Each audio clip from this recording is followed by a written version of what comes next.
et bienvenue pour ce nouvel épisode de la lecture de l'étrange cas du Dr Jekyll et de Monsieur Hyde.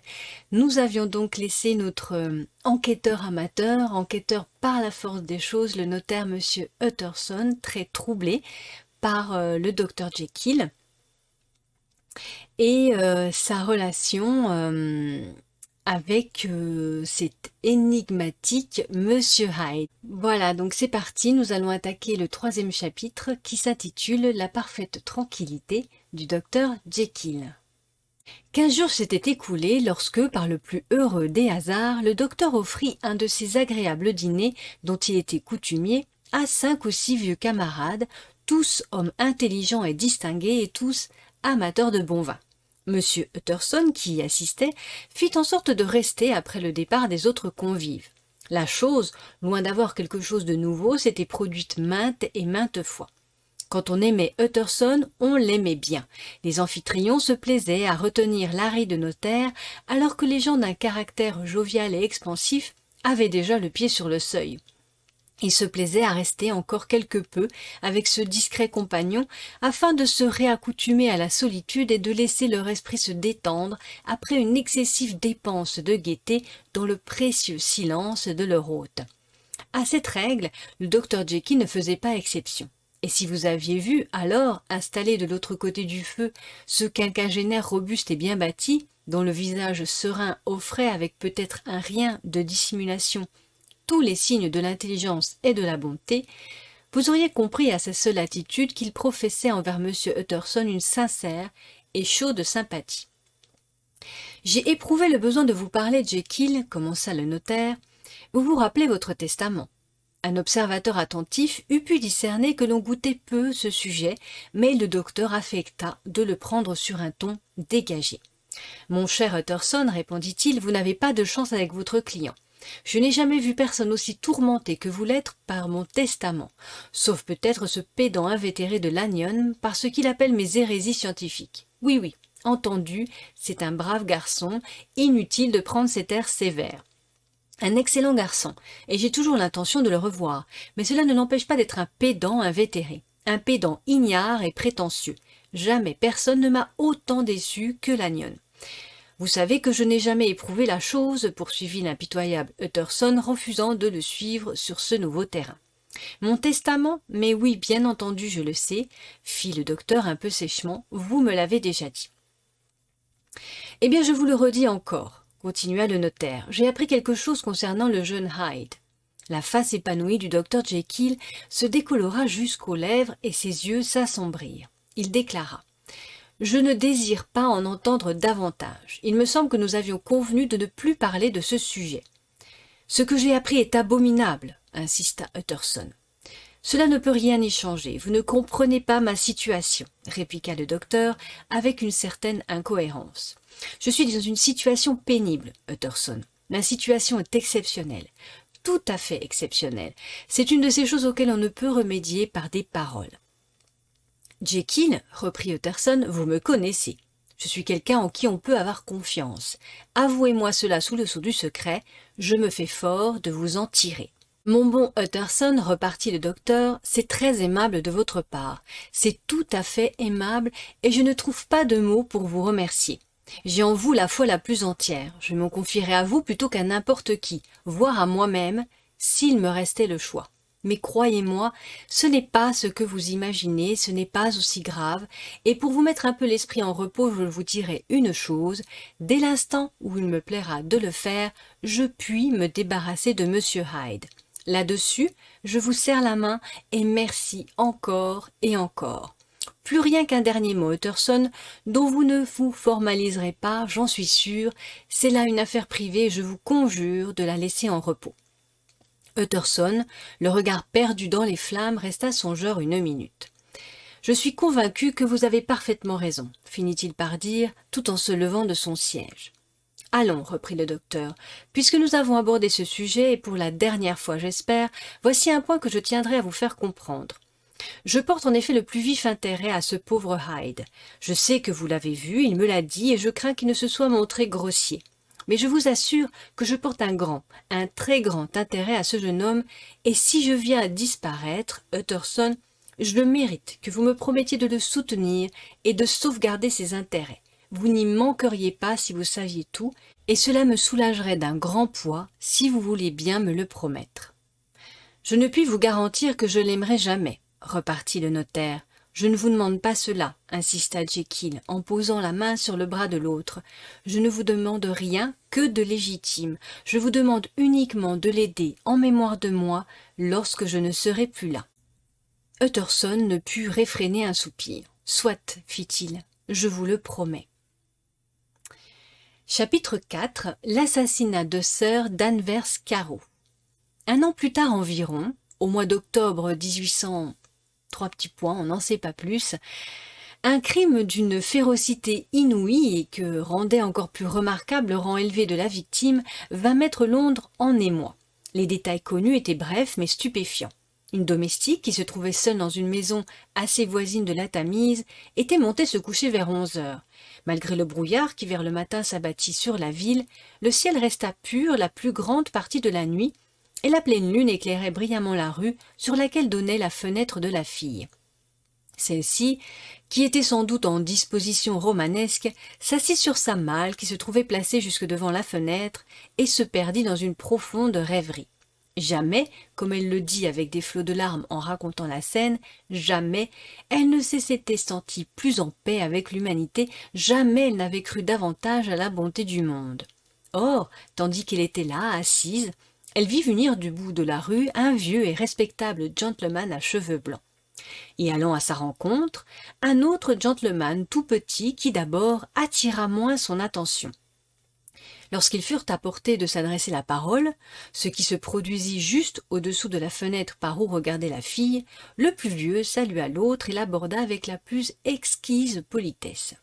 L'objet de sa requête ne devait pas avoir grande importance. D'après son geste, à un moment on eût dit qu'il se bornait à demander son chemin. Mais tandis qu'il parlait, la lune éclaira son visage, et la fille prit plaisir à le considérer, tant il respirait une aménité de caractère naïve et désuète, relevée toutefois d'une certaine hauteur provenant, eût-on dit, d'une légitime fierté. Puis, elle accorda un regard à l'autre et eut l'étonnement de reconnaître en lui un certain monsieur Hyde, qui avait une fois rendu visite à son maître et pour qui elle avait conçu de l'antipathie. Il tenait à la main une lourde canne avec laquelle il jouait, mais il ne répondait mot, et semblait écouter avec une impatience mal contenue.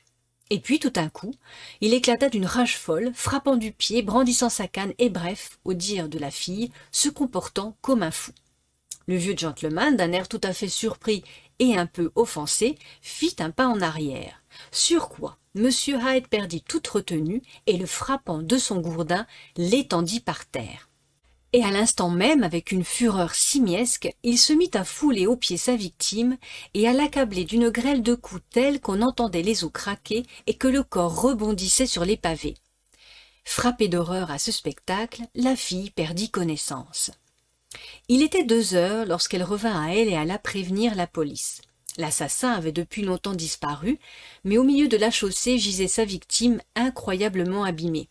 Le bâton, instrument du forfait, bien qu'il fût d'un bois rare, très dense et compact, s'était cassé en deux sous la violence de cette rage insensée, et un bout hérissé d'éclats en avait roulé jusque dans le ruisseau voisin, tandis que l'autre, sans doute, était resté aux mains du criminel. On retrouva sur la victime une bourse et une montre en or, mais ni carte de visite ni papier, à l'exception d'une enveloppe cachetée et timbrée que le vieillard s'en allait probablement mettre à la poste et qui portait le nom et l'adresse de M. Utterson. Cette lettre fut remise dans la matinée au notaire comme il était encore couché. À peine eut-il jeté les yeux sur elle et entendu raconter l'événement qu'il prit un air solennel et dit « Je ne puis me prononcer tant que je n'aurai pas vu le corps, mais c'est peut-être très sérieux. Ayez l'obligeance de me laisser le temps de m'habiller. » Et sans quitter sa contenance grave, il expédia son déjeuner en hâte et se fit mener au poste de police où on l'avait transporté, le cadavre. À peine entré dans la cellule, il hocha la tête affirmativement. « Oui, dit-il, je le reconnais. J'ai le regret de vous apprendre que c'est là le corps de Sir Danvers Carew. »« Bon Dieu, monsieur !» s'écria le commissaire. « Est-il possible ?» Et tout aussitôt ses yeux brillèrent d'ambition professionnelle. Il reprit. « Ceci va faire un bruit énorme, et peut-être pouvez-vous m'aider à retrouver le coupable. Il raconta brièvement ce que la fille avait vu et exhiba la canne brisée. Au nom de Hyde, M. Utterson avait déjà dressé l'oreille, mais à l'aspect de la canne il ne put douter davantage. Toute brisée et abîmée qu'elle était, il la reconnaissait pour celle dont lui-même avait fait cadeau à Henry Jekyll des années auparavant. Il demanda « Ce monsieur Hyde est-il quelqu'un de petite taille ? Il est remarquablement petit et a l'air remarquablement mauvais. Telles sont les expressions de la fille, répondit le commissaire. M. Utterson réfléchit, après quoi, relevant la tête, « Si vous voulez venir avec moi dans mon cab, je me fais fort de vous mener à son domicile. » Il était alors environ 9 heures du matin et c'était le premier brouillard de la saison. Un vaste dais d'une teinte marron recouvrait le ciel, mais le vent ne cessait de harceler et de mettre en déroute ses bataillons de vapeur. À mesure que le cab passait d'une rue à l'autre, M. Utterson voyait se succéder un nombre étonnant de teintes et d'intensités crépusculaires. Il faisait noir comme à la fin de la soirée. Là, c'était l'enveloppement d'un roux dense et livide, pareil à une étrange lueur d'incendie. Et ailleurs, pour un instant, le brouillard cessait tout à fait, et par une hagarde trouée, le jour perçait entre les nuées floconneuses. Vu sous ses aspects changeants, le triste quartier de Soho, avec ses rues boueuses, ses passants mal vêtus et ses réverbères qu'on n'avait pas éteints ou qu'on avait rallumés pour combattre ce lugubre retour offensif des ténèbres, apparaissait aux yeux du notaire comme emprunté à une ville de cauchemar. Ses réflexions, en outre, étaient de la plus sombre couleur, et lorsqu'il jetait les yeux sur son compagnon de voiture, il se sentait effleuré par cette terreur de la justice et de ses représentants qui vient assaillir parfois jusqu'aux plus honnêtes. Comme le cab s'arrêtait à l'adresse indiquée, le brouillard s'éclaircit un peu et lui laissa voir une rue sale, un grand bar populaire, un restaurant français de bas étage, une de ces boutiques où l'on vend des livraisons à 2 sous et des salades à 4, des tas d'enfants haillonneux grouillant sur les seuils et des quantités de femmes de toutes les nationalités qui s'en allaient, leurs clés à la main, absorber le petit verre matinal. Presque au même instant, le brouillard enveloppa de nouveau cette région d'une ombre épaisse et lui déroba la vue de ce peu recommandable entourage. Ici habitait le familier de Henry Jekyll, un homme qui devait hériter d'1/4 million de livres sterling. Une vieille à face d'ivoire et à cheveux d'argent vint ouvrir. Elle avait un visage méchant, masqué d'hypocrisie, mais elle se tenait à merveille.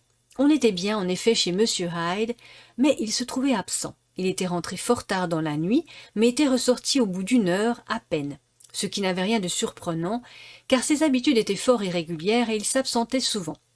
Ainsi, il y avait hier près de 2 mois qu'elle ne l'avait vu. « Eh bien alors, dit le notaire, faites-nous voir ses appartements. » Et comme la vieille s'y refusait, il ajouta « Autant vous dire tout de suite qui est ce monsieur qui m'accompagne.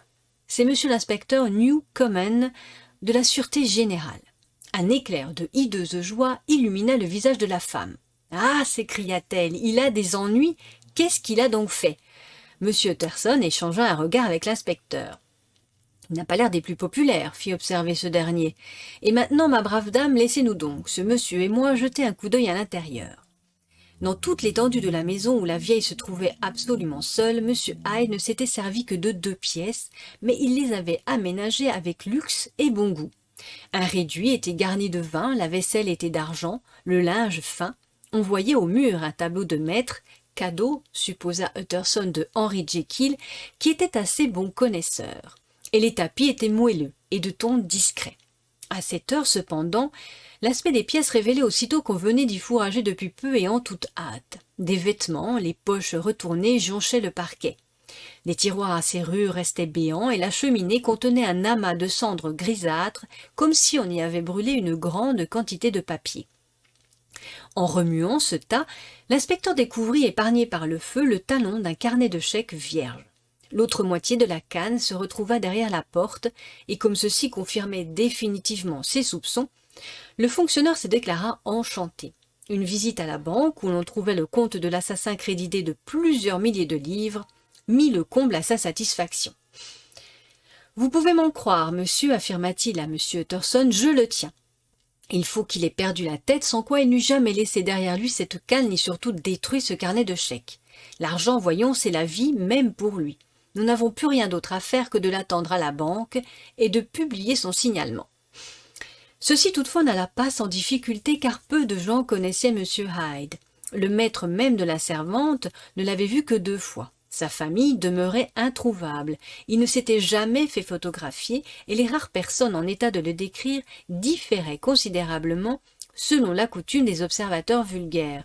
Il ne s'accordait que sur un point, à savoir l'impression obsédante de difformité indéfinissable qu'on ressentait à la vue du fugitif. Chapitre 5. L'incident de la lettre. Il était tard dans l'après-midi lorsque M. Utterson se présenta à la porte du docteur Jekyll, où il fut reçu aussitôt par Poole, qui l'emmena par les cuisines, et en traversant une cour qui avait été autrefois un jardin jusqu'au corps de logis qu'on appelait indifféremment le laboratoire ou salle de dissection. Le docteur avait racheté la maison aux héritiers d'un chirurgien fameux et comme lui-même s'occupait plutôt de chimie que d'anatomie, il avait changé la destination du bâtiment situé au fond du jardin. Le notaire était reçu pour la première fois dans cette partie de l'habitation de son ami. Il considérait avec curiosité ces murailles décrépies et dépourvues de fenêtres, et ce furent des regards fâcheusement dépaysés qu'il promena autour de lui lorsqu'il traversa l'amphithéâtre jadis empli d'une foule d'étudiants attentifs, et à cette heure vide et silencieux avec ses tables surchargées d'instruments de chimie, son carreau encombré de touris et jonché de paille d'emballage sous le jour appauvri que laissait filtrer la coupole embrumée. À l'autre extrémité, des marches d'escalier aboutissaient à une porte revêtue de serge rouge par où M. Utterson fut enfin admis dans le cabinet du docteur. C'était une vaste pièce garnie tout autour d'étagères vitrées et meublée principalement d'une glace psyché et d'une table de travail, ayant vue sur la cour par 3 fenêtres poussiéreuses et grillées de fer.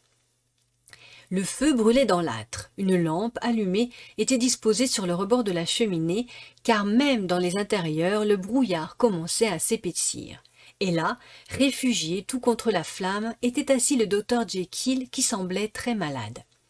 Sans se lever pour venir à la rencontre de son visiteur, il lui tendit une main glacée et lui souhaita la bienvenue d'une voix altérée.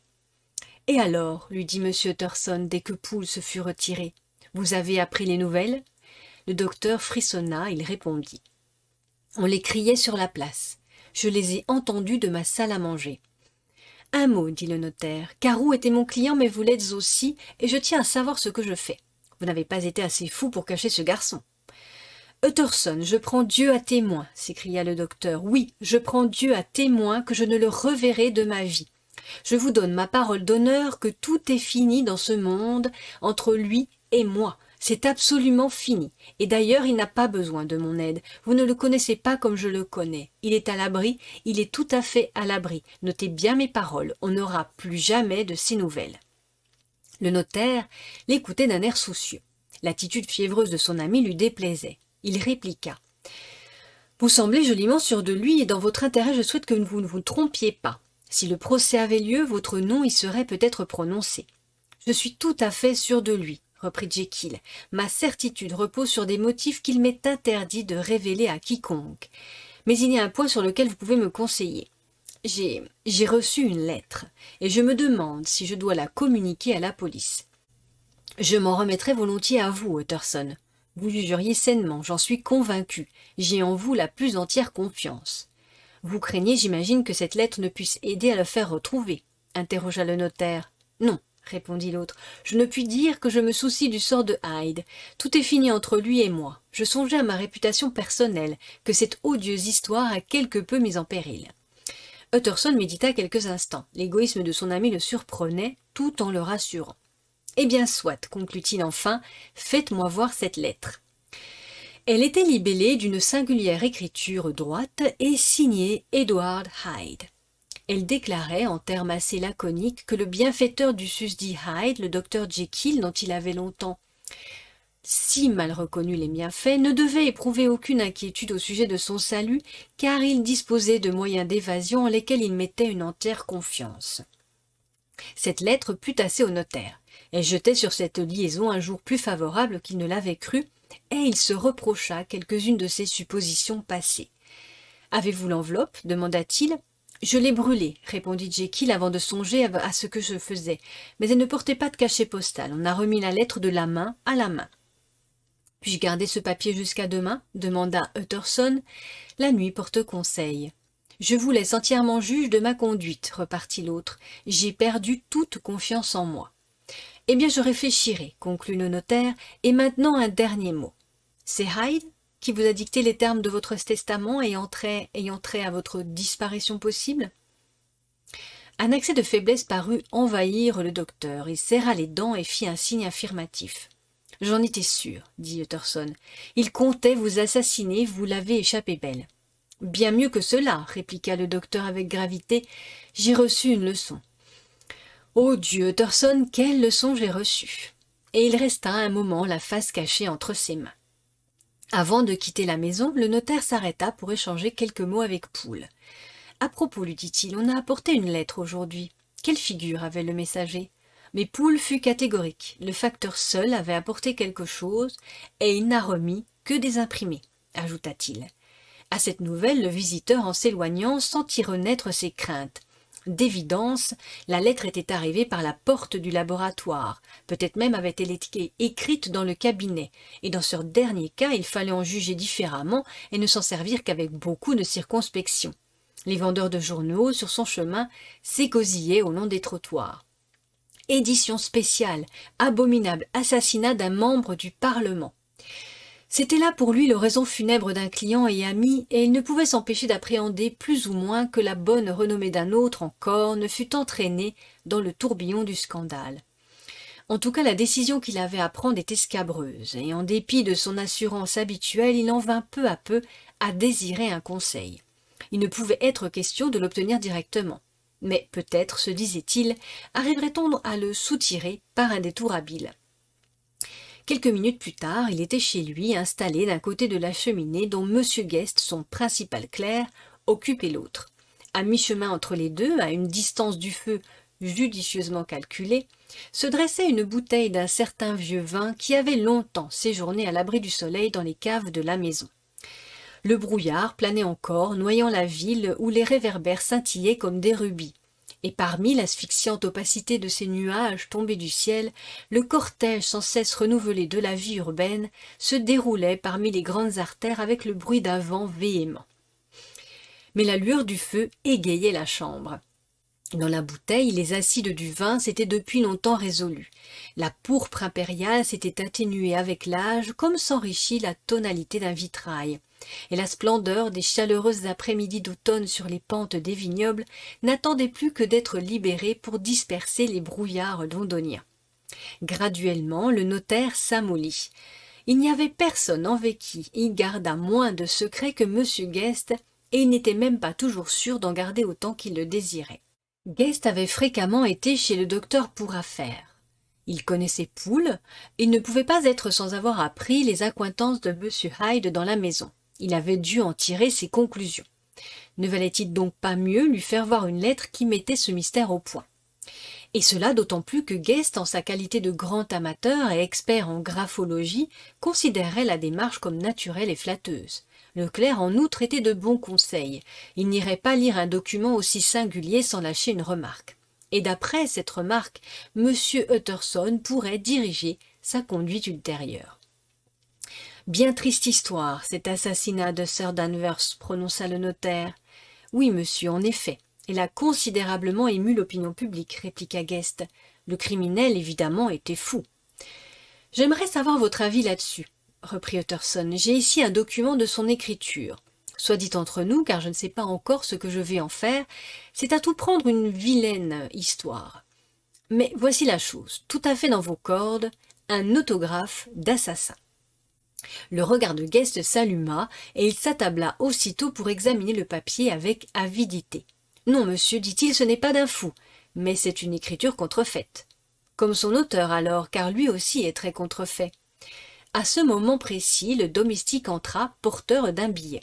« Est-ce du docteur Jekyll, monsieur ?» interrogea le clerc. « Il m'a semblé reconnaître son écriture. » « Quelque chose de personnel, monsieur Utterson ?»« Une simple invitation à dîner. Pourquoi? Vous désirez la voir ?»« Rien qu'un instant. Je vous remercie, monsieur. » Et Leclerc, disposant les papiers côte à côte, compara attentivement leur teneur. Merci, monsieur, dit-il enfin en lui restituant les 2 billets, c'est un autographe des plus intéressants. Il y eut un silence au cours duquel M. Utterson lutta contre lui-même, puis il demanda tout à coup. Dites-moi, Guest, pourquoi les avez-vous comparés? Eh bien, monsieur, répondit Leclerc, c'est qu'ils présentent une assez singulière ressemblance. Les 2 écritures sont sous beaucoup de rapports identiques. Elles ne diffèrent que par l'inclinaison. Assez singulier, dit Utterson. C'est comme vous dites assez singulier, répliqua Guest. Il vaut mieux que je ne parle pas de cette lettre, vous le voyez, dit le notaire. Non, monsieur, dit Leclerc, je comprends. Mais M. Utterson ne fut pas plutôt seul ce soir-là qu'il enferma la lettre dans son coffre-fort, d'où elle ne bougea plus désormais.